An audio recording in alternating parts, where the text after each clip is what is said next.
যত্নে বানিয়ে নিন এই টোনারটি। বিশ্বাস করুন 2 থেকে 3 দিন ইউজ করার পরে এর রেজাল্ট বুঝতে পারবেন। আর চুল কিন্তু ঝরে পড়া থেকেও প্রতিরোধ করবে, এছাড়াও চুলকে মজবুত ঘন কালো করে তুলবে। চলুন মূল রেসিপিটি শুরু করা যাক। এখানে আমি মেথি নিয়েছি, একটা পাত্রে আমি নিয়ে নিচ্ছি 3 চামচ পরিমাণ। আপনারা কম বেশি করে বানিয়ে রাখতে পারেন। যেহেতু মেথিগুলো বাজার থেকে কেনা, তাই অবশ্যই কিন্তু ধুয়ে শুকনো করে নিতে হবে। এরপর আমি দিয়ে দিচ্ছি হাফ বাটি পরিমাণ জল, একটু হালকা হাতে মিশিয়ে নিতে হবে। আর এর মধ্যে আমি আর দিয়ে দিচ্ছি 4টে লবঙ্গ। যেহেতু আমি এখানে 3 চামচ পরিমাণ মেথি দিয়েছি, তাই 4টে লবঙ্গ ইউজ করলাম। আপনারা কিন্তু মেথির পরিমাণ বেশি দিলে অবশ্যই লবঙ্গর পরিমাণটাও কিন্তু বাড়িয়ে দিতে হবে।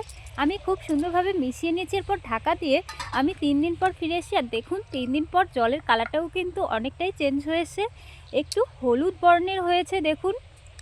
আর গরমকাল হলে কিন্তু একদিনের বেশি রাখতে যাবে না, একদিন রাখলেই কিন্তু হয়ে যাবে। যেহেতু শীতকাল চলছে, তাই অবশ্যই কিন্তু 2 থেকে 3 দিন মতো ভিজিয়ে রাখবেন।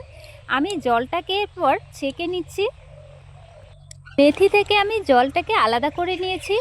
আর এই টোনাটি বানাতে আরও একটি উপকরণ লাগবে, আমি নেক্সট স্টেপে আপনাদের সঙ্গে শেয়ার করছি। তো নারকেল তেল দেব। তো আমি এখানে 2 চামচ পরিমাণ দিচ্ছি। অবশ্যই কিন্তু নারকেল তেলটাকে হালকা গরম করে নিতে হবে। এরপর খুব সুন্দরভাবে মিক্স করে নিতে হবে, যতক্ষণ না অবধি জলের সঙ্গে মিশে যাচ্ছে ততক্ষণ কিন্তু এভাবে মিক্স করে নিতে হবে। আপনারা চাইলে কিন্তু এই টোনারটি নর্মাল ফ্রিজে রেখেও 7 দিন ইউজ করতে পারবেন। তো আমি এখানে 2 দিনের মতো বানিয়ে রেখেছি, আবার বানিয়ে নেব। চুলে অ্যাপ্লাই করার জন্য ফাইনালি তৈরি। তো এই টোনারটি ইউজ করার পর কিন্তু চুল ঘন হবে, চুলকে কালো মজবুত শাইনি করে তুলবে, এছাড়াও চুল পড়া প্রতিরোধ করবে। আজকের ভিডিওটি কেমন লাগলো কমেন্টে জানাবেন। শেষ অবধি সঙ্গে থাকার জন্য ধন্যবাদ।